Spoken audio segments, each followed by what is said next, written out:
보시니까 바울이 뭔가 후회했었는데 더 이상 후회하지 않는다 그런 말이죠.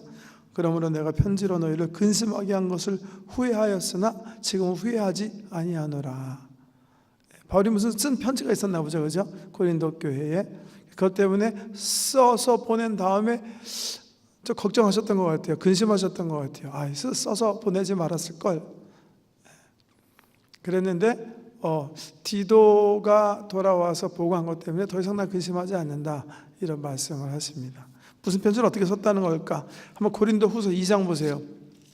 우리가 한번 살펴봤던 건데, 고린도후서 2장 보면 이 편지가 어떤 편지였는지, 또 이 고린도 교회와 바울이 지금 어떤 그 관계를 맺고 있었는지 좀 알 수 있는 글이 있습니다. 고린도후서 2장 1절, 내가 다시는 너에게 근심 중에 나아가지 아니하기로 스스로 결심하였노니, 내가 너희를 근심하게 한다면 내가 근심하게 할 자밖에 나를 기쁘게 할 자가 누구냐? 내가 이같이 쓴 것은 내가 갈 때 마땅히 나를 기쁘게 할 자로부터 도리어 근심을 얻을까 염려하며, 또 너희 모두에 대한 나의 기쁨이요 너희 모두의 기쁨일 줄인 줄 확신함이로다. 내가 마음에 큰 눌림과 걱정이 있어 많은 눈물로 너에게 썼노니, 이는 너희로 근심하게 하려 한 것이 아니요 오직 내가 너희를 향하여 넘치는 사랑이 있음을 너희로 알게 하려 함이라. 감 잡으셨는지 모르겠는데, 고린도 교회 어떤 사람이 있었어요. 그 사람이 바울에 대해서 못된 짓을 하는 것 같아요. 사람들이, 그런데 고린도 교회 사람들이 그 사람 편에 서서 바울이 정말 하나님의 사도일 것이냐, 그 사람 말을 꼭 신뢰할 필요가 있느냐 하면서 여러 가지로 바울을 비난하고 이렇게 몰아세웠던 것 같아요. 그 소식을 듣고 바울이 근심 가운데 한번 고린도 교회를 방문했어요. 근데 그 방문이 굉장히 좋지 않았던 것 같아요. 돌아오셔가지고 바울이 다시 눈물로 편지를 쓴 거예요. 그러니까 지금 우리가 가지고 있는 고린도 전후서 외에 인비트윈, 고린도 전서 쓴 후에 고린도 후서 쓰기 전에 고린도 교회, 지금 우리가 가지고 있지 않지만 바울이 눈물로 쓴 어떤 편지가 있었던 것 같아요. 너무나 섭섭했고 너무나 가슴이 아파가지고 고린도 교인들의 잘못을 지적하는, 특별히 그 어떤 사람, 자기를 정말 이렇게 아프게 한, 슬프게 한 그 사람에 대해서 바울이 눈물로 편지를 쓴 거예요. 근데 그 편지를 쓰고 나서 디도 편으로 보내고 나서 굉장히 좀 걱정을 하셨던 것 같아요. 내가 괜히 쓴 거 아닌가? 이게 또 고린도 교인들로 하여금 나를 오해하거나 더 좋지 못한 관계 속으로 이 발전되어 나가면 어떨 것인가? 많이 걱정하셨던 것 같아요. 근데 감사한 게 디도가 그 편지를 가지고 갔다가 다시 돌아왔는데 하는 말이, 고린도 교인들이 그 편지를 읽고 깨닫게 됐다는 거죠. 자기네들이 잘못했다는 것을. 그리고 바울을 막 이렇게 못살게 굴었던 그 사람이 잘못됐다는 것을. 그래서 그 사람을 징계했고, 고린도 교인들이 자기들의 잘못을 이제 뉘우치면서 회개하게 됐다는 소식을 디도가 가져온 거예요. 그래서 그 편지, 그 소식을 듣고 마음의 평안과 위로를 받으신 다음에 쓴 편지가 바로 고린도 후서입니다. 지금 우리가 읽은 고린도 후서 7장은 그 내용을 뒷배경으로 해서 쓰신 거예요. 내가 너희에게 편지 썼을 때, 그 눈물의 편지 썼을 때 많이 근심했지만 나는 더 이상 근심하지 않는다. 왜냐하면 그 편지가 디도의 말에 의하면 너희 안에서 하나님의 뜻대로 하는 근심을 유발시켰고, 그래서 그 근심이 너로 하여금 회개하게 했기 때문에 내가 더 이상 후회하지 않는다. 난 참 기쁘다 하는 말씀을 우리 본문 말씀을 통해서 해주십니다. 오늘 이 본문에 보면 근심에 관해서 바울이 이렇게 두 가지 언어로 우리의 근심을 이렇게 디바이드 하시는데요. 10절에 보면 하나님의 뜻대로 하는 근심은 후회할 것이 없는 구원에 이르게 하는 회개를 이루는 것이요 세상 근심은 사망을 이루는 것이니라. 근심의 두 가지 종류인데요. 세상 근심, 그리고 하나님의 뜻대로 하는 근심. 세상 근심은 어떤 근심이고 하나님의 뜻대로 하는 근심은 어떤 근심입니까? 세상 근심은 어떤 근심일 것 같아요? 하지 말아야 될 근심이죠, 당연히. 기억하세요? 마태복음 6장에 보면 우리 예수님께서 너희는 무엇을 먹을까? 무엇을 마실까? 걱정하지 말아라. 그것은 다 이방인들이 구하는 것들이다. 그런 걱정들은 붙잡아 매라. 혹은 너희는 마음에 근심하지 말라. 하나님을 믿으니 또 나를 믿어라. 그러니까 세상적인 근심들은 하지 말아야 될 근심이에요. 그런 근심들은 좋지 않은 근심이니까 하지 말라는 거죠. 어떤 심리학자가 말이죠. 사람들이 불안해하고 걱정하는 원인들을 이렇게 조사해 봤는데 그중 40%는요 미래에 대한 두려움과 걱정. 예를 들면 장차 내가 어떻게 될까? 우리 가족들이 어떻게 될까? 우리 아이들이 어떻게 될까? 미래에 대한 걱정. 30%는 과거에 일어났던 일에 대한 걱정이었대요. 내가 왜 그랬을까 그때? 내가 그렇게 하지 않았으면 어떻게 됐을까? 왜 내 친구가 왜 그랬었을까? 과거에 대한 걱정이고요. 12%는 질병과 두려움에 대한 근심. 내가 암에 걸려서 제명대로 살지 못하고 죽지 않을까? 갑자기 나한테 스트로크가 올 수 있지 않을까? 하는 질병에 대한 것. 10%는 사랑하는 사람에 대한 염려예요. 내 아내가 어떻게 되지 않을까? 내 자식이 다치지 않을까? 이런 염려를 했는데요. 그게 도합 합해서 92% 염려인데 그 심리학자가 포인트하는 그 점은 뭐냐면 다 필요 없는 실질적으로 나의 현재와는 관계없는 그런 염려라는 거죠. 안 해도 되고 안 해도 되는 쓸데없는 그런 염려였다. 실질적으로 사람들이 그 필요한 염려는 현재에 관한 것들인데 한 8% 된다면 사람들이 한 91%는 다 쓸데없는 염려. 성경에 보면 그런 염려는 그냥 붙들어 매둬라. 걱정하지 말아라. 그렇게 얘기하고 계신다는 거예요. 왜? 하나님께서 하지 말라는 이런 금심을 계속하면 우리 삶 속에 좋지 못한 일이 일어나요. 첫 번째 어떤 일이 일어나는가?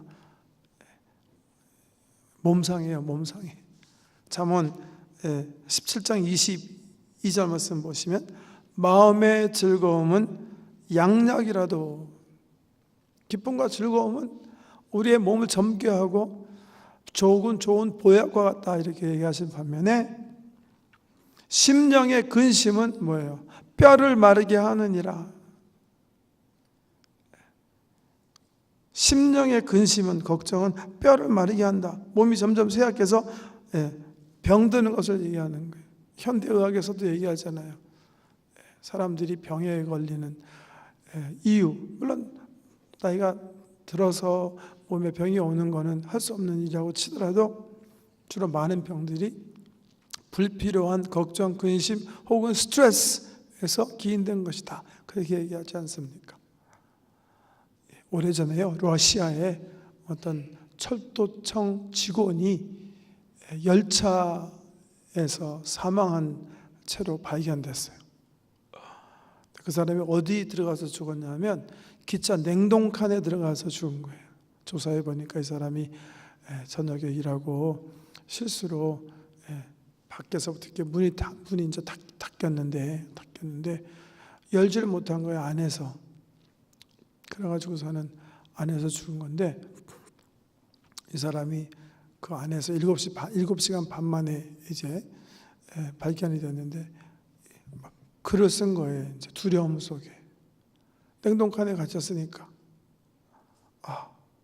나는 더 이상 문을 열 수 없다. 내 몸이 점점 어려우기 시작한다.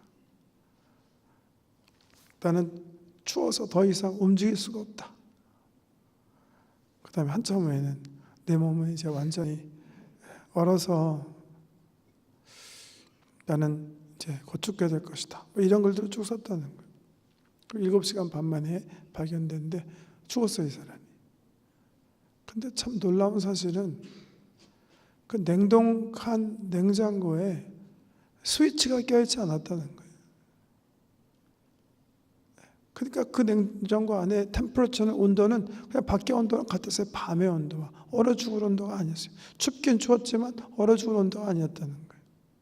그래서 왜 죽은 거예요? 스스로 지독하게 염려하고 걱정하고 그 염려가 사이코소매릭 마음의 심리에 소망하고 판단하는 것이 밖으로 드러난 몸으로 드러난 거예요. 몸으로요. 어떤 사람이 장난으로 어떤 친구들이 그랬대죠. 한 사람 정해놓고 야, 너 얼굴 굉장히 이상하다. 너 굉장히 얼굴빛이 안 좋아. 얼굴빛이 안 좋아. 얼굴빛이. 친구들이 그냥 짜고 한 친구 놀리라고 그랬는데 나중에 한 달 지나니까 정말 친구가 병들리더라고요. 왜? 마음의 근심이 자꾸만 쌓이게 되면 성경 말씀 그대로 어떻게 되는 거예요? 이렇게 병이 되는 거예요. 잠 못 자고 내가 정말 이상한데 내가 발견하지 못하는 게 아닌가. 내 스스로에 대해서 자꾸만 노이로제 현상이 일어나기 시작해요. 그렇게 되면 어떻게 돼요? 이 몸이 뼈가 마르게 된다. 성경이 하시는 말씀이에요. 그런 거 하면 근심 몸만 상한 게 아니죠. 그게 반복이 되면 좀 아까 말씀드린 이미 얘기한 것처럼 페라노이드 되는 거죠. 마음의 병이 걸려요. 마음에 어둡고 부정적이고 소극적이고 자신감이 없고 피동적인 사람이 됩니다. 그런가 하면 성경에 보면 이 근심, 세상적인 근심은 우리 믿음의 열매에 치명타를 준다고 예수님께서 얘기하셨어요. 마태복음 13장에 보면 우리 예수님께서 씨 뿌리는 비유에 대해서 얘기하시면서 길가밭, 돌짝밭, 그다음에 세 번째 가시밭에서 대해 얘기하시면서 뭐라 했어요? 가시 떨기에 뿌려졌다는 것은 말씀은 들으나 세상의 염려와 재리의 유혹에 말씀이 막혀 결실치 못하는 것이니 이렇게. 우리의 영혼에 세상에 대한 염려, 세상적 염려로 가득 차 있으면 아무리 말씀 많이 읽고 아무리 말씀 많이 들어도 실질적으로 우리 삶 속에 열매를 맺지 못한다. 그렇게 세상적인 염려들은 우리 속에 들어오면 좋을 것이 하나도 없는 거예요. 그래서 성경은 얘기하는 거예요. 그런 근심들은 다 어떻게 해라? 하나님께 맡겨라. 하나님께 맡겨라. 베드로 후서에 보면 베드로 전서 5장 7절에 보면 너의 염려를 다 주께 맡겨버려라. 영어로 하면 Cast your worries and care upon the Lord. 던져라. 맡겨버려라. 주가 돌보시리라. 주가 권고하시리라. 이렇게 표현하고 있습니다. 또 빌립보서 4장 6절 여러분 잘 아시는 말씀이죠. 아무것도 염려하지 말고 모든 일에 기도와 간구로 너희 구할 것을 감사함으로 하나님께 아뢰라. 그리하면 지각에 뛰어나신 하나님의 평강이 너희 마음과 생각을 지키시리라. 어떻게 하면 우리가 마음의 그 평강을 얻게 됩니까? 사람들이 이해하지 못하는 평강이 어떻게 우리 속에 있게 됩니까? 기도하면. 우리 성도님들이 큰 수술 같은 거, 또 큰 치료 앞두고 제가 위로 간증하실 때마다 참 그 위로를 많이 받습니다. 제가 지난주에도 우리 한 분 암 수술하신 분 이메일을 다 마치고 나셔서 이렇게 자기의 그 감사의 마음을 표현한 글을 또 이메일로 받았는데요. 무엇보다도 이 수술대에 앞서서 하나님께서 주시는 그 지각에 뛰어나신 그 평강, 그 고요함, 아주 우리 여러 성도님들이 다 그렇게 표현하세요. 얼마나 감사한지 몰라요. 어떻게 걱정하지 않을 수가 있겠습니까? 생명을 앗아갈 수 있는, 빼앗길 수 있는 그런 수술인데, 근데 어떻게 이렇게 참 평강을 들으면서 편안한 가운데 수술을 받아요. 왜? 기도할 수 있기 때문에 그런 거예요. 하나님께 맡기는 거예요. 우리의 염려와 근심을. 수술할 때도 여러분 마찬가지래요. 염려와 근심하는 중에 여러분 수술하시면 그 스트레스 때문에 수술 결과가 안 좋아질 수도 있어요. 다 맡기는 거예요, 주님께. 기도와 감사함으로. 그럴 때 지각에 뛰어나신 하나님의 평강이 우리의 마음을 지켜주신다. 약속의 약속. 빌립보서 4장 6절 7절. 우리 삶에 어떤 도전과 환경과 어려운 그 상황이 발생한다 할지라도 두려워하지 마시고 무릎 꿇으시고 빌립보서 4장 6절 7절 말씀 붙잡으시고 하나님께 기도하시면 돼요. 하나님, 내가 두렵습니다. 그래서 내가 하나님께 부탁합니다. 나를 도와주시고 내 마음속에 약속하신 평강을 주십시오. 어떤 일이든지 세상 염려가 다가올 때 기도로서 하나님께 맡기셔야 된다. 세상 근심, 필요 없는 근심이라서 Cast your worries upon the Lord 해야 되는 거라면 하나님의 뜻대로 하는 근심이 있다 그렇게 얘기하셨어요. 지금 고린도 교회에 나타난 근심이에요. 이 근심 어떤 근심이에요? 설명한 그대로죠. 여기 보면 다시 7절 9절에 보면 10절 하나님의 뜻대로 하는 근심은 후회할 것이 없는 구원에 이르게 하는 회개를 이루는 것이요. 또 8절에 보면 이 근심은 잠시만 근심하게 하는 근심. 그러니까 성격이 몇 가지 나와 있어요. 성격이 구원에 이르게 하는 근심. 주로 이 근심은 두 가지 종류의 관점에서 할 수가 있는데 한 가지라고도 얘기할 수 있겠네. 죄의 문제, 죄에 관계된 문제예요. 예를 들면 우리 다윗이 근심한 근심이에요. 하나님 앞에 다윗이 하나님의 사람이었지만 큰 죄를 범해요. 살인죄도 범하고 간음죄도 범하고 나단 선지자가 와서 그의 죄를 고발해요. 그때 다윗이 어떻게 해요? 근심합니다. 근심. 하나님께 용서를 구하기 위해서 하나님 앞에 나가서 침상에 눈물을 뿌리면서 수일 동안 근심, 애통하는 마음으로 주님 앞에 나가잖아요. 죄 때문에 하나님 말씀대로 살지 못한 그 아픔 때문에 통회하는 마음을 가지고 하나님께 나가서 울부짖잖아요.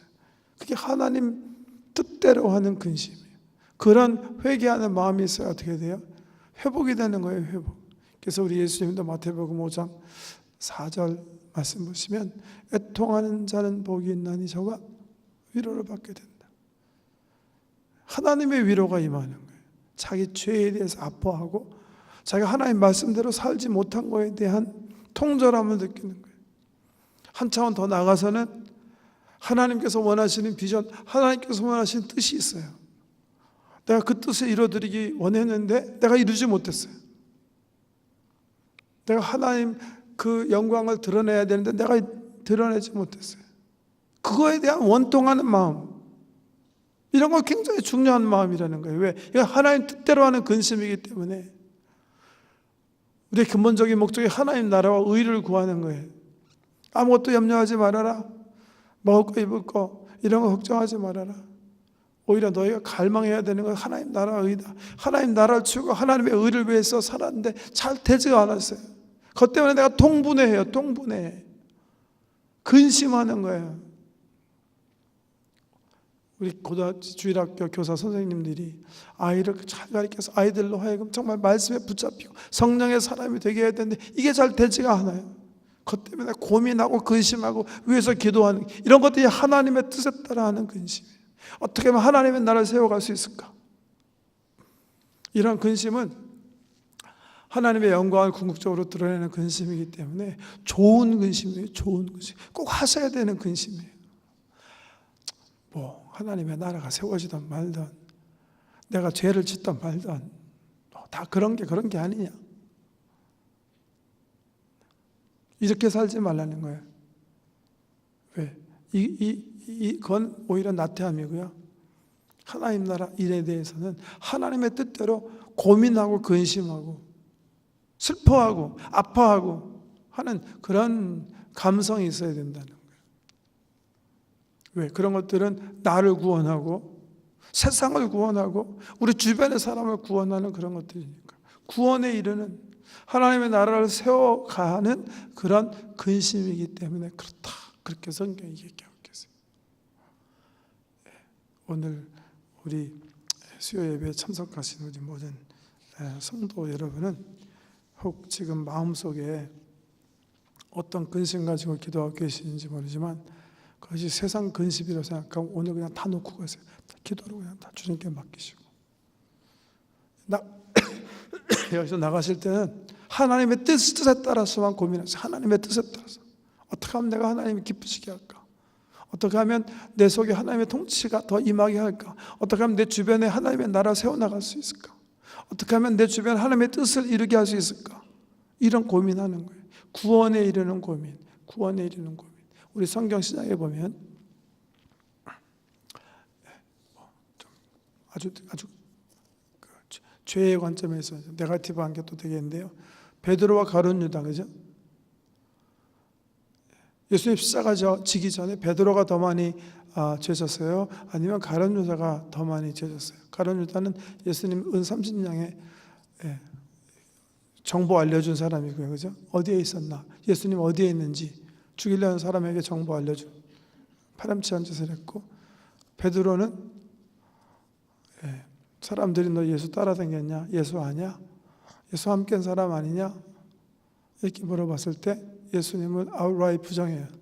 세 번째는 예수님 이름에다 욕했다고 그랬어요. 저주하면서 부인했어요. 누가 더 많이 죄진 거예요? 전 똑같다고 생각해요. 똑같이 죄범한 거예요. 둘 다 파렴치한 그런 비겁한 죄를 범한 거예요. 가룟 유다도 후회해요. 절망 속에 큰 슬픔에서 내가 내 선생을 팔아먹다니 내가 미쳤구나. 근데 가룟 유다는 어떻게 해요? 그 절망 때문에 판 돈으로 밭 사가지고 나무에 목을 매서 자살해서 죽어요. 베드로는요, 우리 예수님의 눈을 보고 통곡하기 시작해요. 통곡하기 시작해요. 닭소리가 특별히 울려올 때. 그래서 이 베드로에 대한 야사에 이렇게 보면 베드로는 로마에서 순교할 때까지 매일 아침 일어나서 닭소리를 들었다. 그런 야사가 있어요. 늘 회개하며 살았다. 하나님 앞에서 죄를 뉘우치고 돌이키는 그 회개, 하나님의 뜻대로 살지 못하기 때문에 몸부림치는 그 몸부림침, 이게 하나님 뜻대로 하는 후회라면, 하나님 없는 후회, 하나님 없는 근심, 소망이 없는 근심, 부활이 없는 고통, 이런 것들은 세상이 스스로 막 정죄하고 절망 가운데 빠지고 하는 것들은 사탄 마귀가 우리에게 주는 근심, 이런 근심에서는 다 해방을 돼야 되는 거예요. 해방.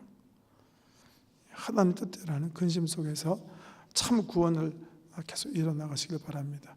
이런 근심은 사실 그렇기 때문에, 그래서 여기 회개라는 단어도 굉장히 여기 고린도전서 7장에 쓰인 이 회개라는 단어도 좀 유심하게 우리가 생각해 볼 필요가 있는데요. 우리가 회개 그러면 일회적인 사건, 컨버전 그러면 일회, 우리가 예수 하나님 세상 쫓아 살 때 하나님을 깨닫고 하나님의 초청을 받아들여서 하나님 쪽으로 돌아서는 것을 보통 일회, 컨버전이라고 얘기하는데요. 바울은 이 7장에서 이해한 이 컨버전, 회개를 보면 바울은 온고잉 컨버전을 믿는 것 같아요. 계속해서 우리가 하나님 말씀대로 살지 못했기 때문에, 아니 하나님 앞에 더 가까이 가기 위해서 어떻게 해서든지 하나님 나라를 더 이루어드리고 하나님의 뜻을 우리 삶 속에 더 세워나가기 위한 그런 컨버전이 필요하다, 그렇게 얘기하고 계세요. 그러기 위해서 몸부림치는 근심, 슬픔, 애통함, 이런 것들은 성령께서 우리에게 주신 마음이다, 그렇게 이야기하고 계십니다. 하나님의 뜻대로 하는 근심을 통해서 정말 주께서 우리에게 주시는 귀한 구원의 선물을 꼭 받아 누리시길 주 이름으로 축복합니다. 기도 올리십시다.